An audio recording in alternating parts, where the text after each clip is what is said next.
అభివృద్ధి పదం వైపు నడిపిస్తున్నాం. అందుకే ఈరోజు స్టేషన్ గన్పూర్లో 800 కోట్ల రూపాయలతో అభివృద్ధి కార్యక్రమాలను తీసుకున్నాం.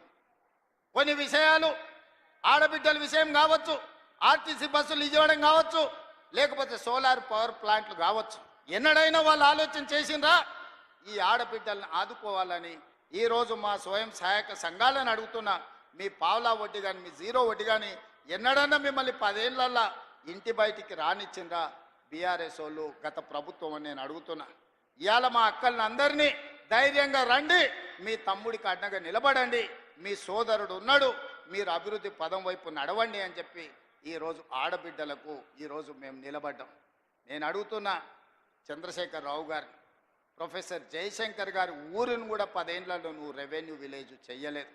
నేను వచ్చిన తర్వాత జయశంకర్ గారి ఊరిని రెవెన్యూ విలేజ్ చేసిన. ఈ ప్రభుత్వం వచ్చినాకనే వరంగల్కి ఎయిర్పోర్ట్ వచ్చింది. ఈ ప్రభుత్వం వచ్చినాకనే రైల్వే కోచ్ ఫ్యాక్టరీ మీకు వచ్చింది.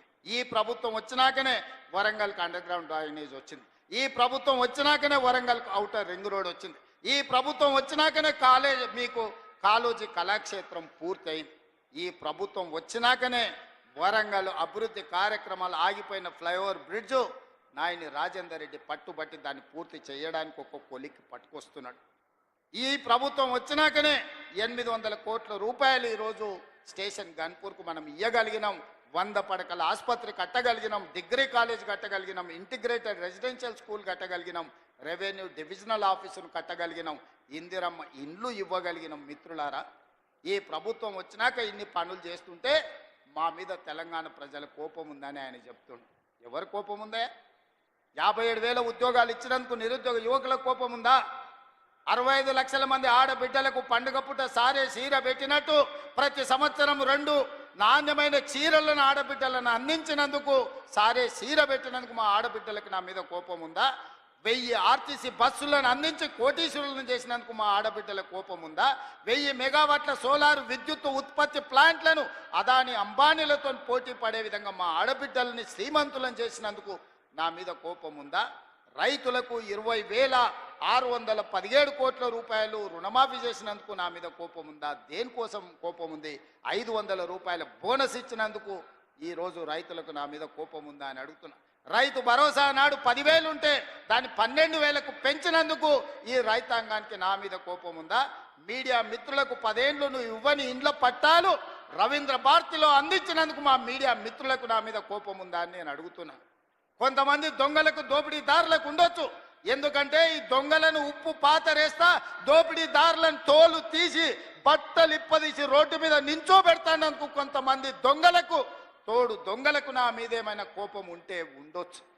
అంటే అన్నా అంటాడు హరీష్ రావు రేవంత్ రెడ్డి అధికారిక కార్యక్రమాలలో తిడతాడు ఎందుకని. ఆయన ఇవాళ మాట్లాడుతుంటే చంద్రశేఖర్ రావు గారంట తెలంగాణ జాతిపిత అంట. మిత్రులారా, ఇట్లా మాట్లాడితే ఇంకా నేను ఏదో ఒకటి అనకపోతే ఎట్లయితుంది మీరు చెప్పు. జాతిపిత గురించి మీకు తెలుసు కదా. ఆ జాతిపితకు మందు వాసన పడుతుందా? గుజరాతుల్నే బంధు పెట్టించింది, అవునా? ఆ జాతిపిత గాంధీ ఆశ్రమాలలో ఉన్నాడు, నిరాడంబరంగా ఉన్నాడు. మరి ఈ జాతిపిత వాసన లేకుండా నిద్ర లేస్తాడా? ఆ జాతిపిత ఎక్కడా? ఈ జాతిపిత ఎక్కడా? ఆ జాతిపిత ఎక్కడో చిన్న చిన్న దళిత వాడల్లో జీవితం గడిపితే 100 ఎకరాల ఫామ్ హౌజుల్లో ఈ జాతిపిత గారు ఉన్నారు. ఈయన జాతిపిత ఎట్లయితాడని నేను అడుగుతున్నా. అసలు పోల్చుకోవడానికన్నా పొంతన ఉండాలి కదా.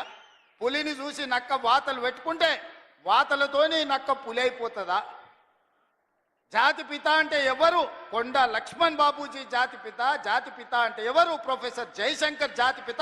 ఏ పదవి లేకుండా సర్వం త్యాగం చేసి ఈ దేశం కోసము, స్వతంత్రం కోసము, తెలంగాణ రాష్ట్రం కోసం సర్వం దారబోసిన కొండ లక్ష్మణ్ బాపూజీనో ప్రొఫెసర్ జయశంకర్ తెలంగాణకు జాతిపిత అవుతాడు తప్పితే నోరు తెరిస్తే అబద్ధాలు చెప్పేటోడు, తెలంగాణ రాష్ట్రాన్ని దోసుకున్నాడు, 100 ఎకరాల ఫామ్ హౌజులు కట్టుకున్నాడు, 1,00,000 కోట్ల రూపాయలు సంపాదించుకున్నాడు, టీవీలు పేపర్లు పెట్టుకొని అబద్ధాలను విషప్రచారం చేసేటోడు తెలంగాణ జాతిపిత ఎట్లయితాడని తాటి చెట్టులాగా పెరిగినాయని నేను అడుగుతున్నా.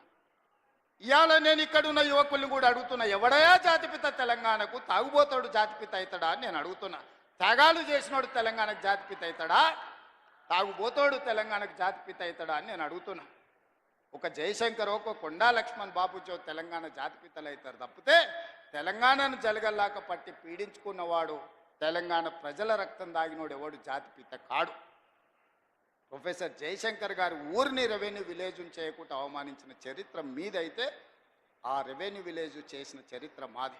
కాళోజీ కళాక్షేత్రాన్ని పూర్తి చేసిన చరిత్ర మీదైతే 10 ఏళ్ళు పడవ పెట్టిన చరిత్ర మీది. అందుకే మిత్రులారా, ఈరోజు తెలంగాణ సమాజం అంతా ఆలోచన చేయాలి. ఆనాడు తెలంగాణ ఉద్యమం చేసినాను,